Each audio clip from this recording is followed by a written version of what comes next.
schedule video thing.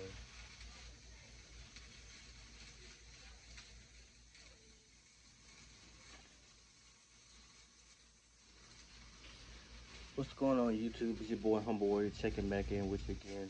Um, Wanted to do a reaction video to the JaMarcus Russell interview he did with Pivot Podcast. My boy actually sent me the link today, and I watched it twice. So, my own opinion on the situation, um, I feel like JaMarcus was a really, really good quarterback. Um, he had a dynamic arm, very, very athletic. Um, he was drafted by the Oakland Raiders, first of all, back in 2007, I think it was. And of course, he spent 3 years there. And after that, he was released by the team and labeled the worst bust in NFL history. So here's my direct take on that. From '07 to 2010, the Oakland Raiders did very little to support him offensively. Um, I can't really recall who he had for weapons, but I remember in 2010 they were trying to acquire Randy Moss, except he got sent to the New England Patriots, which you saw what happened then when he put up the 23 reception touchdowns, and Tom Brady had the 50 touchdowns or whatever. I think it was 2010. If not, somebody can correct me about that. No, that was 2010. That had to be 20. No, it might have been 2010 because the Giants actually beat them in the Super Bowl when they had Randy Moss. So I think that was 2010. But anyway,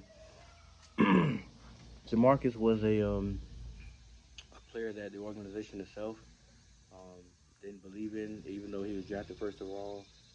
They had put out stories that he had a terrible work ethic, didn't study film, didn't really know the playbook that well. You can see by his the game film that he threw a lot of interceptions, turned the ball over a lot. Um, couldn't really read defenses from time to time. So there's a lot of things behind his him being labeled a bust, and his productivity was not that great.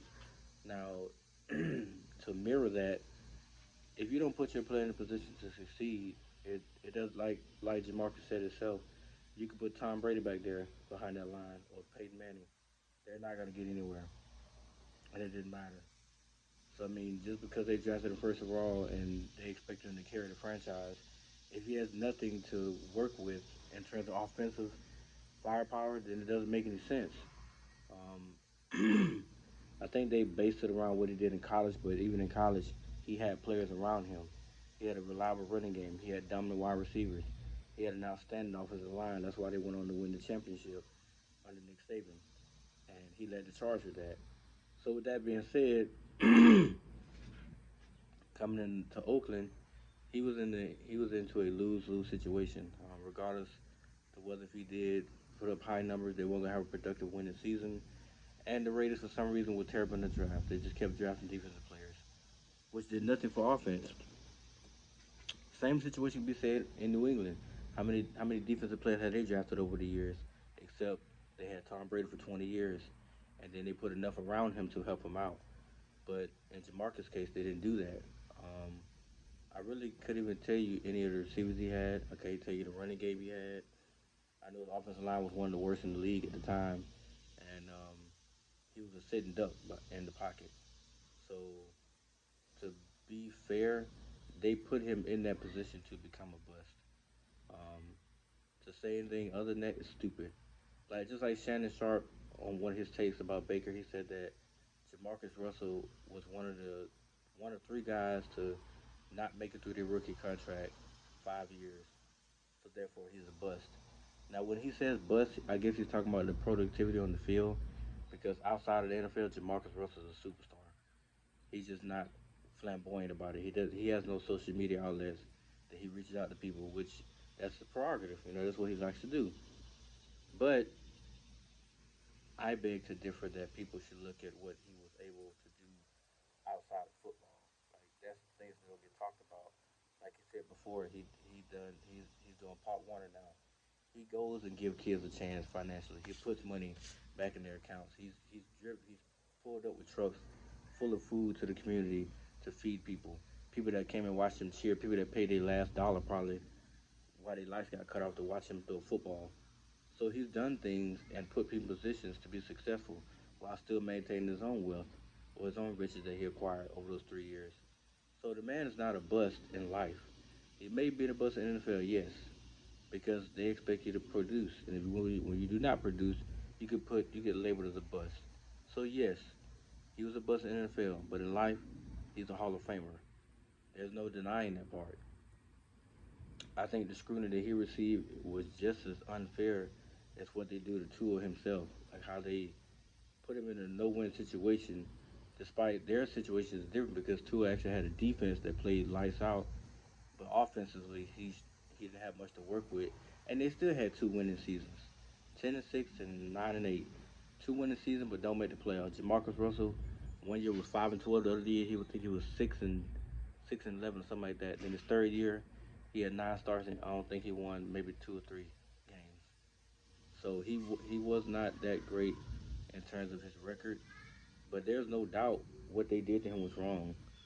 I mean, to put him in that situation, they expect him to continue to produce and produce and produce. Well, like you said, even in practice, players wasn't even really practicing hard. They wasn't catching certain balls. He said himself they couldn't even catch reverse passes. So how you expect him to catch a 90-yard bomb if you can't catch a simple a reverse pass? How do I expect you to actually deliver or come down with a 90-yard bomb that I'm gonna throw to you while you running full speed?